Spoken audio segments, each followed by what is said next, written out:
Bonjour à tous, on se retrouve aujourd'hui pour une nouvelle vidéo un peu spéciale parce qu'aujourd'hui on va parler de l'un de mes couteaux fixes préférés que je possède depuis quelques années maintenant et c'est le Acheron Eclipse.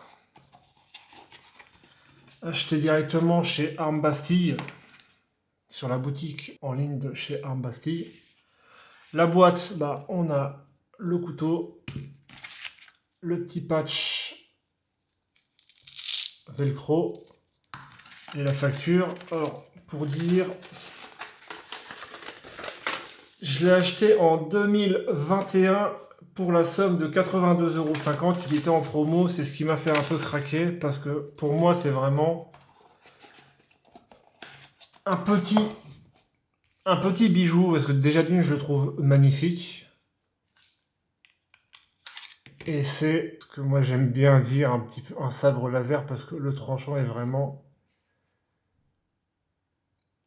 génial sur ce petit couteau qui a quand même pas mal servi. C'est une collaboration entre Acheron, leur petit logo là,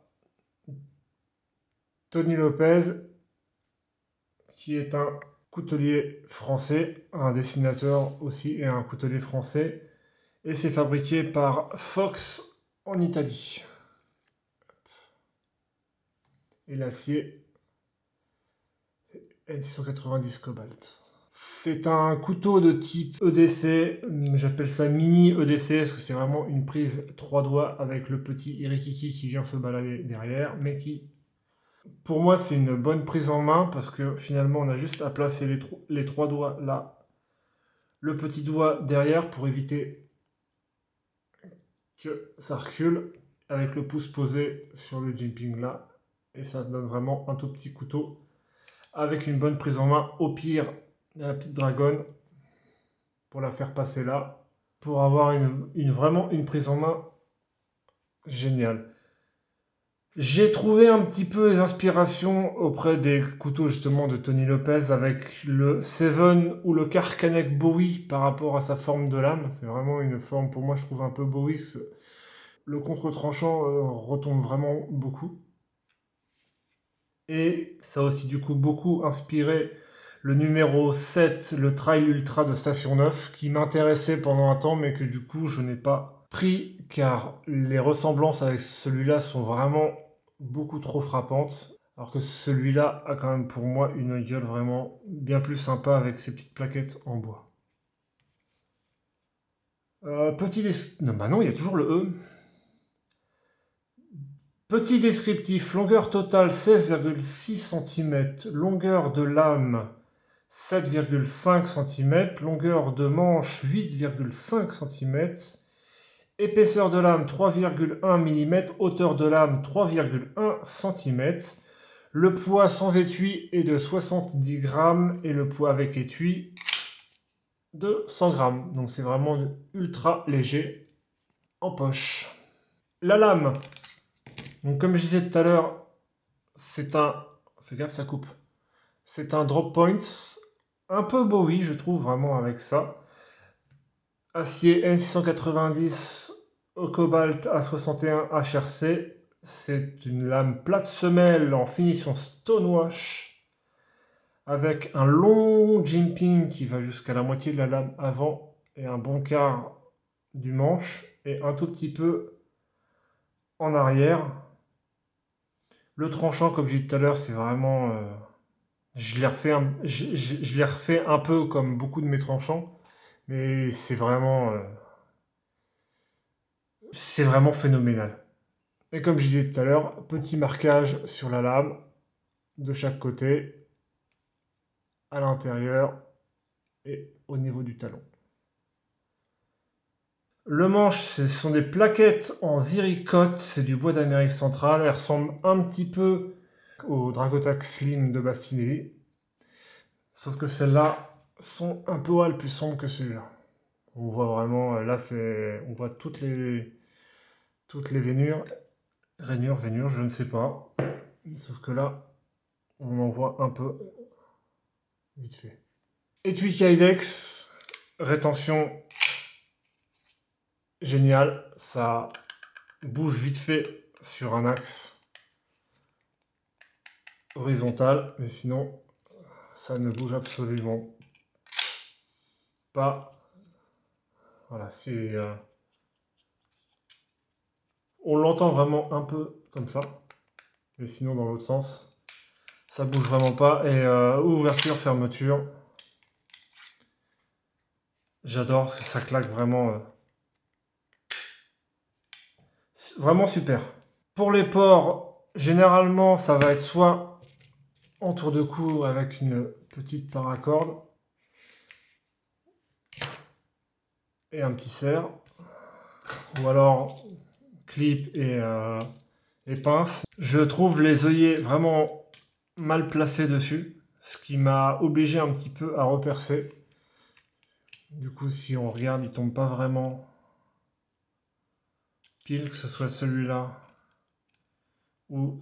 Alors celui-là, il tombe à peu près bien, mais il est galère à faire rentrer à l'intérieur. C'est pour ça que je l'ai un peu agrandi.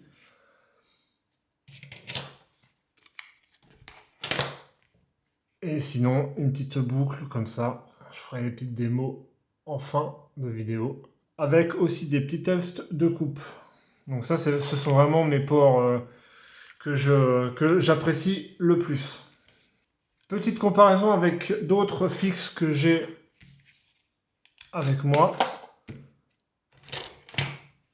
Donc la collaboration Fred Perrin, BPS Knife et à côté de Rito Rangel, le Buchen. C'est vraiment des lames là dans les mêmes, à peu près les mêmes longueurs. Le Opus Knife Islero. Bon, c'est un peu plus petit, mais il fallait bien mettre un petit peu d'exemple de taille. Et le dernier, le Opus Knife Stavros, qui est aussi en N690 Cobalt. Je compare vraiment généralement les deux. Ça c'est vraiment une petite dinguerie aussi. Acier carbone, ça coupe super bien. Ça c'est une petite lame que j'adore, mais bon, 6 mm d'épaisseur, on va dire que le niveau praticité c'est pas ce qu'il y a de mieux. Mais j'aime vraiment bien comparer ces deux lames là parce qu'elles sont vraiment similaires en termes de taille, en termes d'acier, toujours aussi un peu les mêmes en termes de prise en main. Le Tavros a quand même une garde beaucoup plus prononcée, mais c'est vraiment des prises tous les deux 3 doigts avec tous les deux la petite Dragon pour sécuriser un peu le couteau. Voilà, s'il bouge, ça tient bien et c'est vraiment deux petites lames favorites. J'aime bien le Tavros parce qu'il a quand même une gueule phénoménale, mais la forme de lame est super, mais par contre vraiment trop ronde, ce qui fait que pour couper des aliments, pour couper des choses, c'est pas ce qui c'est pas ce que je trouve de plus pratique. Alors que là, on a un bon côté plat et un bon tranchant, un bon belly, un bon ventre si on veut, une belle courbure. Là aussi, une belle courbure, mais c'est vraiment toute la lame qui est en courbure et par moment, c'est un peu désavantageux pour lui. Donc je m'en sers pas mal, mais celui qui remporte le point, d'où sa vidéo, c'est vraiment celui-là. Pour moi, c'est un petit coup de cœur parce que la prise en main, l'acier qui tient vraiment bien, qui se reprend aussi plutôt bien. Et c'est une toute petite lame très agréable à utiliser. Pour le port, bon, maintenant, j'évite quand même de sortir avec ça. Même si j'aimerais bien, parce que se servir tous les jours de ça, je le fais déjà chez moi et c'est tout simplement génial. Mais se faire contrôler dans la rue avec ça, à mon avis, ça passe vraiment pas. Donc je l'aime bien, donc il reste à la maison. Je rentre du boulot, je le mets dans ma poche. Je vous remercie d'avoir regardé la vidéo. N'hésitez pas à donner votre avis en commentaire avec un petit pouce en haut, un petit pouce en bas. Vous pouvez aussi me rejoindre sur ma page Instagram. Et moi, je vous dis à bientôt pour une prochaine vidéo. Salut! Le port que j'apprécie le plus, c'est en tour de cou. Un petit peu de paracorde. Dans des proportions, bien sûr, adaptées. Le petit serre-câble au bout. Ça donne ça. En tour de cou. Ça se déclipse, ça se reclipse. On peut le branler. On peut le mettre en dessous. Voilà. On le voit pas trop. Puis le sortir aussi par en dessous. Et le deuxième système, une petite boucle comme ça de paracorde de n'importe quoi qu'on met au niveau de la ceinture.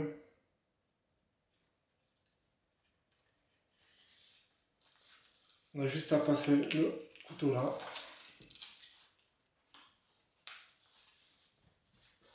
Voilà. Tu as un peu de ventre, donc forcément c'est pas ce qui est le plus agréable quand tu t'assois, mais par contre le dégainage, eh bien on peut le ranger, ça se voit pas trop. Voilà, mes deux ports favoris.